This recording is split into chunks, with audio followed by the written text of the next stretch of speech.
நாளைக்கு முன்னாடி பார்த்தீங்கன்னா யூடியூப்ல வெண்பா அப்படிங்கிற ஒரு மலேசியன் தமிழ் ஷார்ட் ஃபிலிம் ஒன்று ரிலீஸ் ஆயிருந்துச்சு. இதில் பெரியவங்க அரேஞ்ச் பண்ணியிருந்த மேரேஜ் ப்ரப்போசலுக்காக தென்னவன் ஷீலா அப்படிங்கிற 2 பேரும் ஒரு காஃபி ஷாப்பில் மீட் பண்ணுவாங்க. அப்போது ஷீலா தென்னவன் கிட்ட சொல்லுவாங்க, நான் கருப்பாக இருக்கிறதுனால என்னை நிறைய பாய்ஸ் ரிஜெக்ட் பண்ணிட்டு போயிட்டாங்க அப்படின்னு சொல்லி. அதை கேட்ட தென்னவன் உடனே சொல்லுவார், நானும் உங்களை ரிஜெக்ட் பண்ண தான் போகிறேன், ஆனால் நீங்கள் கருப்பாக இருக்கீங்க அப்படிங்கிறதுக்காக இல்லை, உண்மையிலே நீங்கள் ரொம்ப அழகாக இருக்கீங்க, உங்களை பார்த்துக்கிட்டே இருக்கலாம் போல தோணுது, பட் எனக்குள்ள ஒரு சின்ன டிஸ்டர்பன்ஸ் இருக்கிறதுனால தான் நான் உங்களை ரிஜெக்ட் பண்ணுறேன் அப்படிங்கிற மாதிரி சொல்லுவார். அது என்ன டிஸ்டர்பன்ஸ்னா, தென்னவன் ஸ்கூல்ல படிக்கும்போது கல்யாணி அப்படிங்கிற ஒரு பொண்ணை லவ் பண்ணியிருந்திருப்பாரு.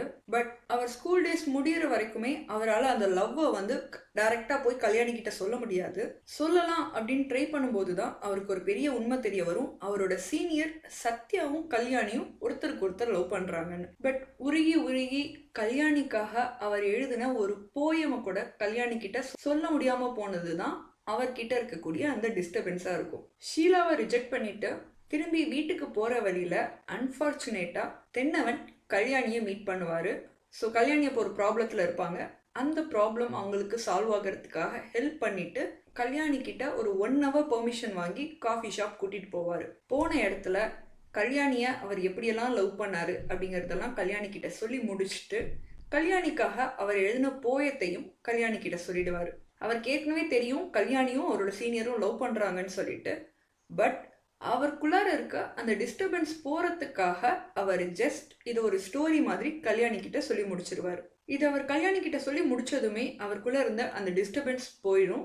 உடனே அவர் ஷீலாக்கு கால் பண்ணி, எனக்குள்ள இருந்த டிஸ்டர்பன்ஸ் எல்லாம் போயிடுச்சுன்னு நினைக்கிறேன், நம்ம மீட் பண்ணலாமா அப்படின்னு கேட்பாரு.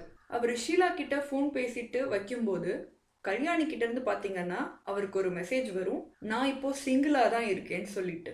கல்யாணியும் சத்யாவும் ஏன் பிரிஞ்சாங்க, இப்போ தென்னவன் மறுபடியும் கல்யாணி கூட சேர போறாரா, அப்படி தென்னவன் கல்யாணி கூட சேர்ந்தா ஷீலா என்ன ஆவாங்க, இந்த மாதிரி நமக்கு வந்த எல்லா கொஸ்டினுக்கும் ஆன்சர் பண்ற மாதிரி தான் ஃபியூச்சர் ஃபிலிம் எடுத்திருக்காங்க.